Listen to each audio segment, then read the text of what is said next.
Laqda tal-Malti Università ilha mwafqa għal 82 sena, ġifieri jattini l-eqdem għaqda fl-Università.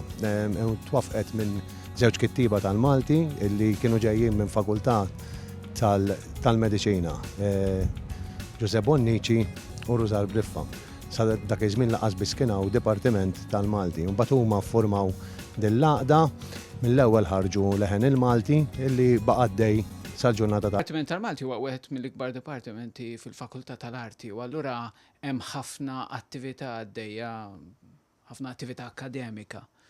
Però naħseb hemm ukoll probabbilment jien preġudikat fis-sens li jien involut allura dejjem tistenna nitkellem hekk, imma nemmina tas-sew li naħseb li hemm atmosfera pożittiva, atmosfera kreattiva. Isiru ħafna attivitajiet, għandna l-konferenza Ġwan Mamo ġejja, konferenza kbira nazzjonali bis-sem ta' akademiċi minn ħafna fakultajiet differenti u anki minn barra mill-università, għandna tnedija ta' ktieb ta' Bonamico, għandna taħdita dwar Dunkarmi, ma hemm ukoll ħafna attivitajiet li jagħmlu laqda tal-Malti pereżempju, illi huma viċin ħafna, iktar mill viċin ħafna tal-istudenti, huma magħmulin mill-istudenti u li jmissu fil-laħam il-ħaj lill-istudenti li huma involuti l-istudenti li jmexxuhom l-istudenti illi imorru lilin mill-formoli tas-soltu. Naħseb illi atmosfera kreattiva ħafna. Jiena rappreżentanta tal-għaqda għall-Aġenzija Żgħażagħ. Bażikament ikun hemm xi xogħlijiet fihom nirrappreżenta lill-għaqda, ġifieri nipprova nżomm il-kuntatt jiena bejn l-Aġenzija u l-għaqda tal-Malti. Qed nistudja BA fil-Malti u fil-Psychology. Il-Malti nħobb hija l-lingwa tagħna u nħobba, nħossni mhux biss patriotika li għandi nħobb il-lingwa, ma nħossni nagħmel parti minn xi ħaġa.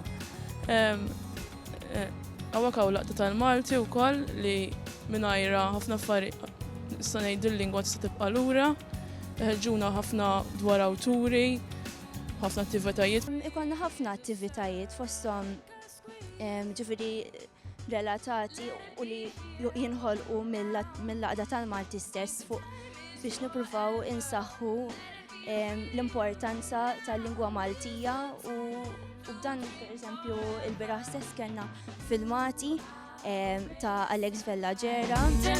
Notte Bjanka li għaddiet kellna stand ta' Ruzar Briffa wkoll.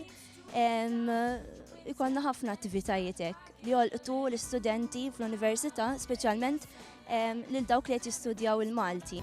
Laqda bħalissa qegħdin nippruvaw aħna nsibu bilanċ bejn it-tradizzjoni, bejn l-affarijiet dawk illi ngħidulhom hekk tradizzjonali, bħal serati kommemorattivi, bħal lejliet ta' poeżija, qari ta' poeżiji. Imma qed infittxu wkoll affarijiet informali bħal ngħidu aħna serati ħdejn il-baħar biex flimkien naqsmu xejn formali, flimkien inkunu naqsmu l-ħsibijiet tagħna fuq il-letteratura. Għandi opinjoni tajba ħafna tal-istudenti li dejjem kelli fl-università. Naf li huma studenti bil-għaqal, kemm meta l-università kienet żgħira kif niftakar wkoll, kemm l-hom li kibret u qiegħda tespandi minn ġurnata l-oħra. L-istudent Malti huwa student bil-għaqal, jaf li għandu quddiemu karriera, jaf jirrispetta, jaf iħobb, jaf ikun jaf jagħmel ftit sorbi xi drabi, però il-ġudizzju tiegħu kollu kemm verament tajjeb. Id-Dipartiment tal-Malti kiber ħafna u għed mill-ikbar dipartimenti tal-Università. L-interess li fil-lingwa fil-letteratura ta' Malta u għed interess kbir bla preċedenti ta' xejn.